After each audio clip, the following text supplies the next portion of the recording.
When are opening credits too long in a film? In this video, I'm going to discuss 5 insider tips on how long or short you should keep your opening credits. Are you listening? Here we go. My name is Timothy Schultz. I'm the founder of the Mile High Horror Film Festival. I'm also a filmmaker myself. I've seen both sides of it. I have literally viewed thousands and thousands and thousands of horror films, but I love films of all types, of course. I've also submitted and played at many film festivals, so I have some definite opinions about how long or short opening credits should be, and I'm excited to share these tips in this video. Before I get to that, if you're new to my channel, go ahead and hit the subscribe button. I do weekly how-to videos as well as interviews with extremely compelling, interesting people having to do with film, fortune, and fame. But now let's get to my 5 insider tips of how short or long to keep your opening film credits. Tip number 1, keep it short in most circumstances. So basically, I can't tell you how many films that I've seen over the years with super extremely long opening film credits. And it can really drain the viewer and take the viewer out of the film very quickly. It could go something like this. A dubiously boring production presents The Long and Painful Journey, directed by Jaded Jerome, produced by Jaded Jerome and apathetic Eileen, written by Comatose Carl, cinematography by Thomas Trite, associate producer Burdensome Ben, gaffer, overshadowed Oliver. And it doesn't stop there. It keeps going on and on and on. And then 10 minutes later, the actual film begins. So if you want to keep the viewer engaged in most circumstances, I mean, of course you most likely want to have opening credits, but keep them rather short. And I will talk about the exceptions for that, but in most circumstances, keep it rather short. Tip number 2, why?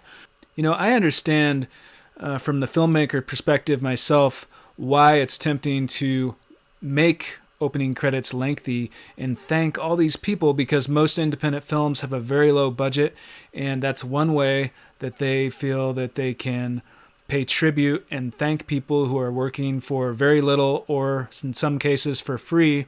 And so if you really want to thank people, putting them in the opening credits, that makes sense for some filmmakers, but I still think that it should be tempered and that you should keep it rather brief. And you can't thank everybody. That should just be for the elite, the top people, and everyone else you can thank in other ways. Be creative. You can give them a better credit in the film, if they're eligible for it, or give them a single card at the end. Go out of your way to thank them on social media or other platforms. And I also think it's important to keep in mind, of course you want to thank everybody, but at the same time, people are helping out because they want to be helping out. And so it's realistic to do what you can do and what you're comfortable doing, but you also need to do what's in the best interest of your film. So tip number 3, the audience perspective. So think about it from the perspective of the viewer for a second. If you were really excited to see a film, you have the popcorn, you're sitting there in the recliner, turn it on, but then what happens?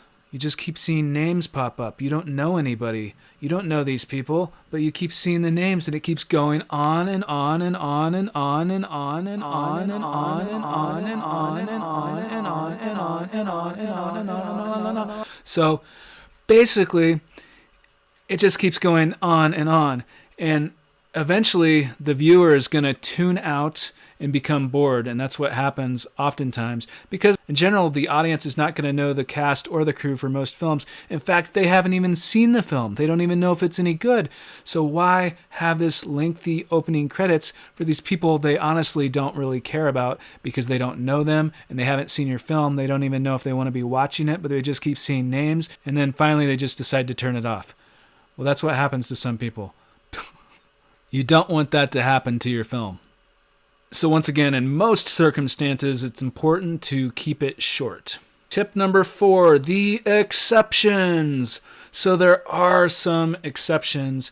I'm not saying that every single film in the world has to have short opening credits, just I believe the majority of them should, otherwise it does a disservice to your film.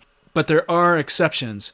There are films that utilize opening credits that are longer more effectively. If you have really stunning visuals and excellent sound design, and you can start the story within and during the opening credits, then it can be a bit longer, and it can also really help. Most of the films that are successful in doing this have actual buzz behind the film. It has famous actors, or there's a lot of anticipation. Everyone wants to see the movie, so they're willing to sit through longer opening credits because they already have a stake in the game. They want to see the film. It's okay that the credits are longer. But in most circumstances, I'd say that's not the case for most films, and therefore most films should keep their opening credits shorter. Tip number 5, fishing in deep water. I never thought I would use this analogy, but filmmaking in this sense is kind of like fishing, especially if you're an independent filmmaker. You are fishing. The fish are the audience. You want to catch as many as possible. So you're fishing in deep water. The more fish you get, the better. So you got to hook them fast, and that's the key.